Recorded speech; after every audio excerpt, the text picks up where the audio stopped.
Et notre grand entretien sur LCI est avec Lou Shaye, ambassadeur de Chine en France. Bonsoir monsieur, merci d'avoir accepté notre invitation ce soir sur le plateau d'LCI. Alors on l'a dit, hein, avion, navire de guerre, pour les plus grands exercices militaires jamais organisés par la Chine près de Taïwan. Les États-Unis estiment que la Chine surréagit. On va d'abord écouter Anthony Blinken, ensuite on viendra vers vous. La Chine a choisi de surréagir et d'utiliser la visite de Nancy Pelosi comme un prétexte pour augmenter les provocations militaires dans et autour du détroit de Taïwan. Le fait est que cette visite a été pacifique. Il n'existe aucune justification pour cette réponse militaire extrême, disproportionnée et qui alimente l'escalade. Nous ne voulons pas changer unilatéralement le statu quo d'un côté ou de l'autre. Nous ne soutenons pas l'indépendance de Taïwan. Nous attendons que ces différends soient résolus dans le calme, pas coercitivement ni dans la violence.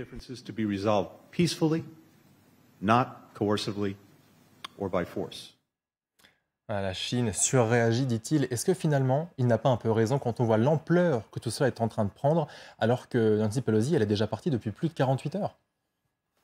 Alors, c'est la réaction de la Chine à la visite de Nancy Pelosi, qui est une action outrancière pour la Chine, parce que cette visite a, comment dire, violé gravement la souveraineté nationale et l'intégrité territoriale de la Chine, et le principe d'une seule Chine respecté ouvertement par l'administration des États-Unis.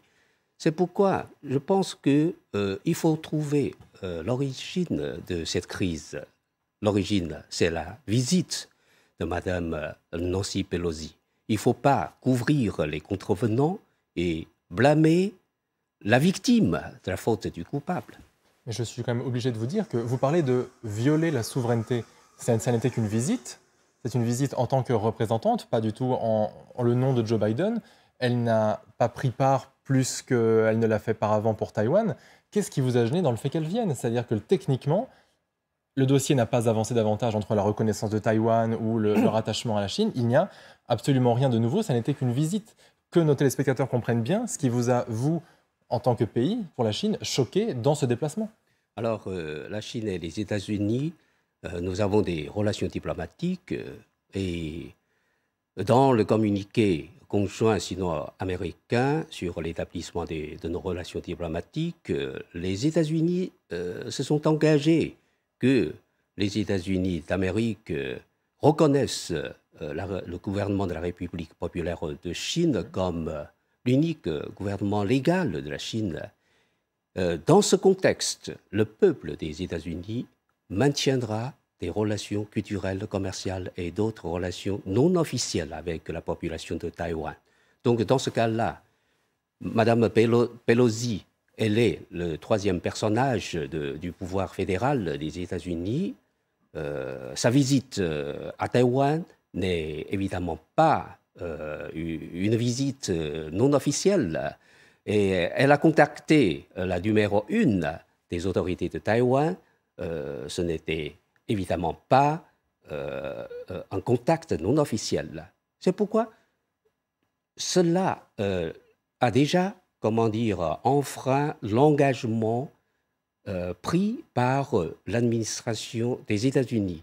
Et d'ailleurs, cela va à l'encontre à consensus, ou bien au consensus international accrédité par les Nations Unies dans la résolution 2758 de l'Assemblée générale de l'ONU en 1971. Et on dit que, alors, cette visite-là n'est pas sans précédent. Oui, mais le précédent, c'était une erreur. Une erreur ne doit pas constituer un précédent. Si un homme a tué un homme, a tué une personne, est-ce qu'il a le droit d'en tuer une autre pour la deuxième fois? On ne peut pas comparer la visite de Nancy Pelosi à la mort d'une personne. Elle n'a tué personne. C'est presque la même chose. Cela veut dire qu'une erreur ne peut pas constituer un précédent. Donc, les Américains doivent en tirer la leçon au lieu de répéter cette erreur.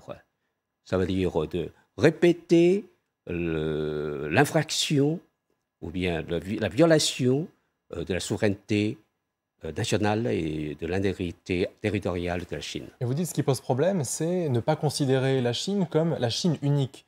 Mais rien de ce qu'a fait ou dit Nancy Pelosi ne va dans le sens inverse. Elle n'a jamais remis en question la Chine unique, elle reste sur cette ligne-là. Joe Biden aussi, par ailleurs. Mais son action a déjà violé ce principe, même si le gouvernement américain réitère, comment dire, ils s'en tiennent au principe ou bien à la politique de la seule Chine, mais ils ont déjà vidé, dénaturé et obscurci ce principe. Donc, il a changé. Ouais. Est-ce que vous pensez que si cette visite avait été annoncée, préparée, peut-être même avec le gouvernement chinois, elle aurait pu se faire dans de bonnes conditions et qu'elle aurait pu se faire tout court? Est-ce que vous l'auriez accepté? Non, on ne l'acceptera jamais parce que ce sera une action en violation avec le principe d'une seule Chine et de la souveraineté chinoise.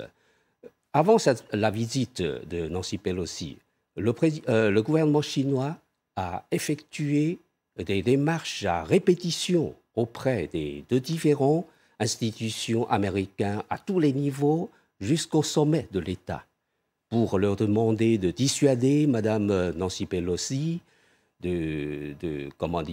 d'abandonner de cette visite. Mais rien n'y fait. Ouais. Alors, je pense que une dame de 80 ans ne doit pas être aussi capricieuse qu'un enfant de 8 ans. Vous estimez que c'est un caprice? Caprice, oui. Parce que je pense que elle s'obstine à effectuer cette visite, quitte à sacrifier les relations bilatérales sino-américaines, à mettre en péril la vie de 23 millions d'habitants de Taïwan, de mettre à mal la paix et la stabilité de la région d'Asie-Pacifique, au seul profit de son intérêt politicien égoïste. Justement, la paix dans la région, on a bien vu ces exercices militaires que la Chine a menés, manœuvres navales, manœuvres aériennes. Quel est le but de tout cela? C'est pour préserver la paix et la stabilité. Mais en quoi ces manœuvres préservent la paix?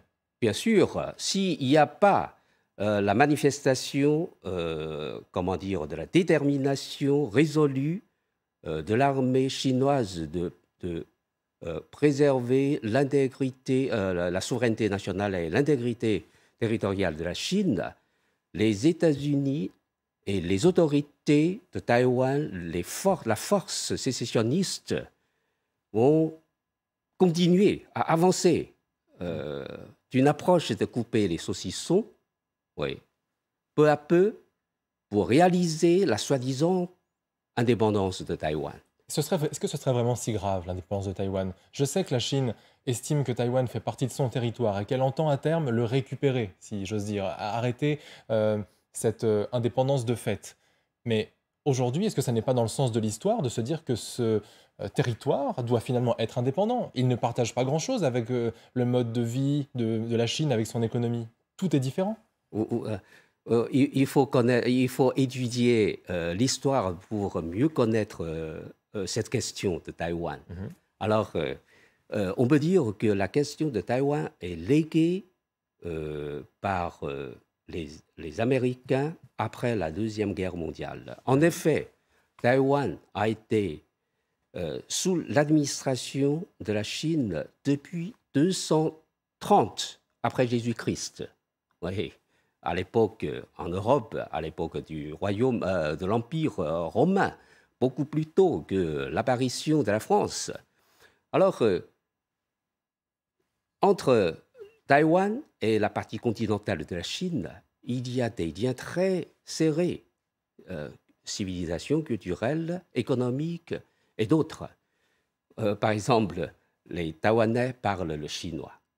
Et le dirigeant des autorités de Taïwan actuelle, Mme Tsai Ing-wen, elle est d'origine de la partie continentale de la Chine. Ouais. Ce sont des Chinois. Mais justement, si même eux ont envie peut-être de prendre leur envol, de s'émanciper. Est-ce que ça n'est pas qu'il faut entendre aussi quelque chose qui est réellement en train de se produire? Ce n'est pas la population de Taïwan qui veut réellement la séparation.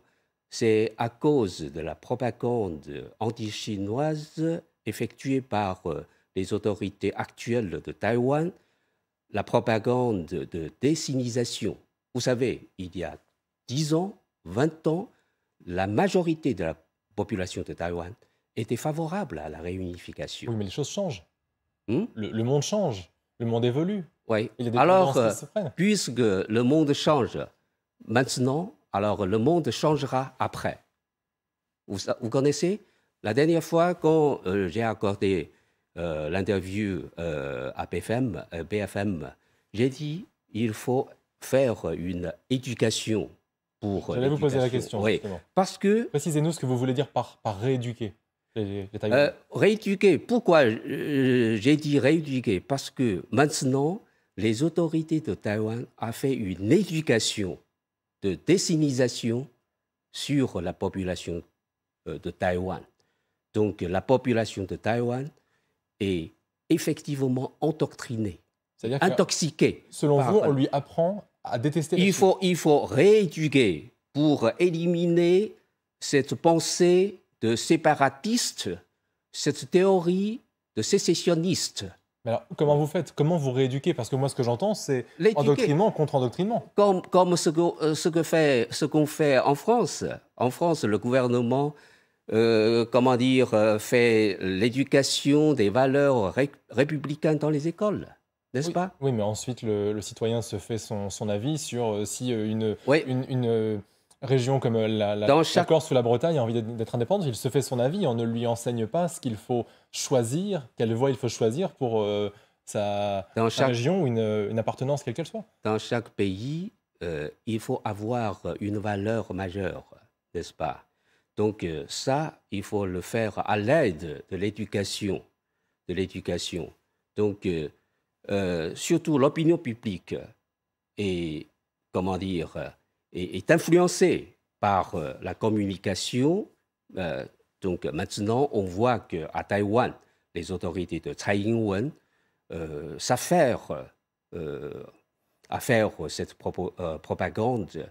Même, ils ont opprimé le Kuomintang qui était favorable à la réunion.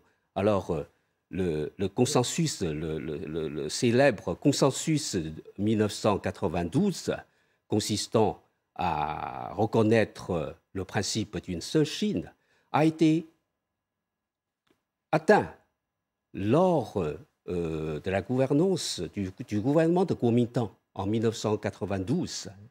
Et après, la prise de pouvoir du Parti démocratique progressiste, ils ont rejeté ce consensus-là. Donc la base politique entre les deux côtés du détroit est détruite. Vous parlez d'une propagande anti-chinoise, mais dans quel intérêt? Quel est le but? Pour réaliser leur objectif de séparer la Chine, de réaliser la séparation, la soi-disant indépendance de Taïwan. C'est leur but.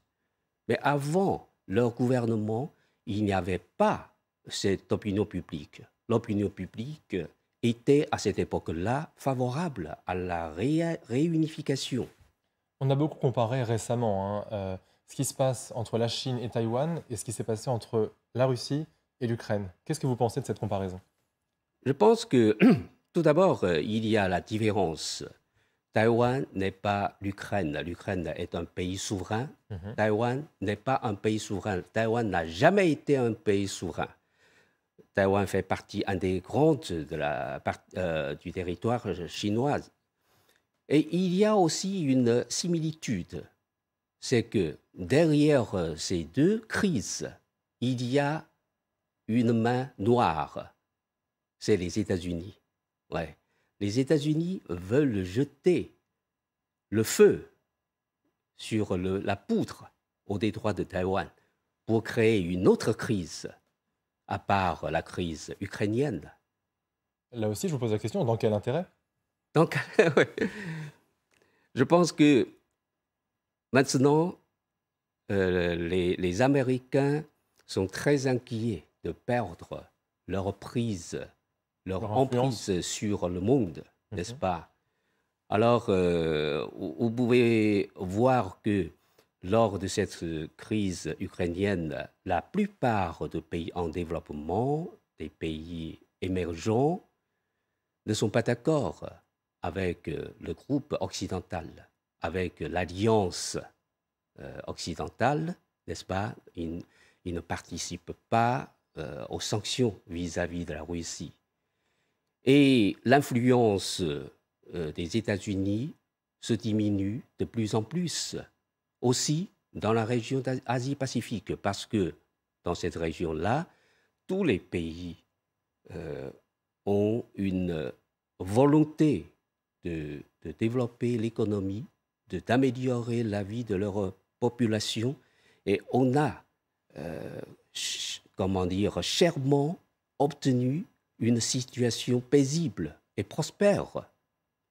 Mais maintenant, les États-Unis veulent troubler la situation de cette région-là. Donc ce n'est pas dans l'intérêt de tous les pays de la région, mais c'est dans l'intérêt des États-Unis pour sauver leur hégémonie. Est-ce que une certaine partie du continent asiatique, à plus forte raison la Chine, n'a pas développé une espèce de peur panique irrationnelle des États-Unis? Ce n'est pas irrationnel, parce que la Chine applique toujours une politique de paix et d'indépendance avec tous les pays du monde, y compris avec les États-Unis. Notre principe dans les relations bilatérales sino-américaines, c'est le respect mutuel, la coexistence pacifique, la non-confrontation et la coopération gagnant-gagnant. Donc nous n'avons pas une panique excessive, mais ce sont les États-Unis qui agissent toujours, comment dire, contre la Chine pour contenir la montée en puissance de l'économie chinoise. Par exemple, ils ont imposé lourdes taxes de douane sur les marchandises chinoises. Ils ont mis plus d'1 millier d'entreprises et entités chinoises sur la liste de sanctions. Ils veulent faire le découplage avec la Chine et couper l'approvisionnement de puces pour les entreprises chinoises. Tout à l'heure, vous avez parlé de l'Ukraine comme d'un pays souverain. C'est assez rare d'entendre la Chine s'exprimer à propos de l'Ukraine. On sait que la Chine est un pays ami de la Russie. Est-ce qu'aujourd'hui, on peut avoir quelque chose de clair, une prise de position franche et massive concernant la situation en Ukraine et la guerre que mène Vladimir Poutine sur ce sol? Pour la crise ukrainienne... Vous ne parlez pas de guerre? Oui. On préfère de parler de cette crise, n'est-ce pas, qui a une influence, comment dire, mondiale. Mhm. Et la position du gouvernement chinois est constante. Le président Xi Jinping a avancé une initiative pour la sécurité mondiale en 6 points.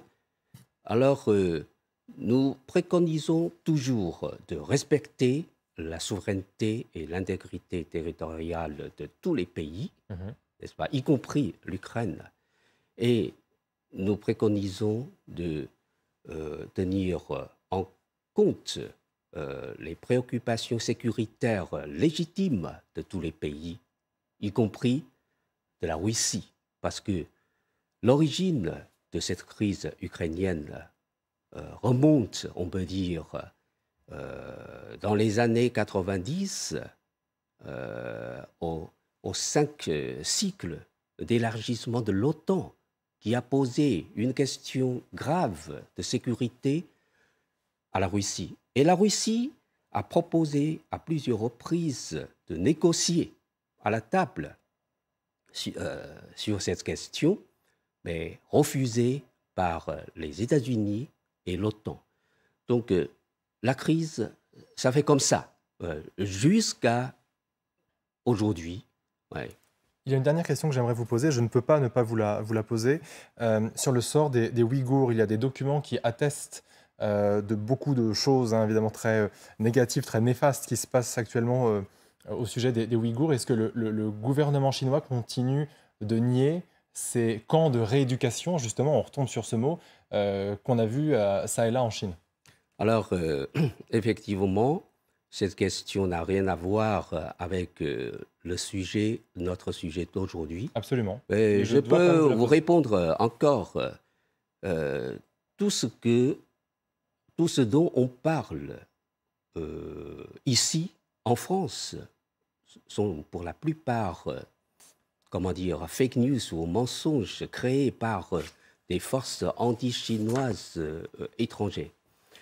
On parle du génocide, du travail forcé, de stérilisation, comme ça. Alors, il faut respecter les faits. Alors, si il existe un génocide, la population de Ouïghours au Xinjiang, comment peut-elle augmenter en 40 ans de 5,5 millions à 12 millions? Alors, et il y a quelque temps, la haute commissaire des droits de l'homme, Madame Bachelet, a visité le Xinjiang, oui, sur l'invitation du gouvernement chinois. Elle a visité librement. Elle est allée là où elle veut aller. Elle a rencontré qui qu'elle veut rencontrer. Et après sa visite, elle a fait une déclaration. Elle a présenté le résultat de sa visite. Alors, les pays occidentaux ne sont pas satisfaits parce qu'elle n'a pas accusé le gouvernement chinois. Mais elle a raconté la réalité parce que aucun pays musulman dans le monde n'accuse pas le gouvernement chinois, n'est-ce pas?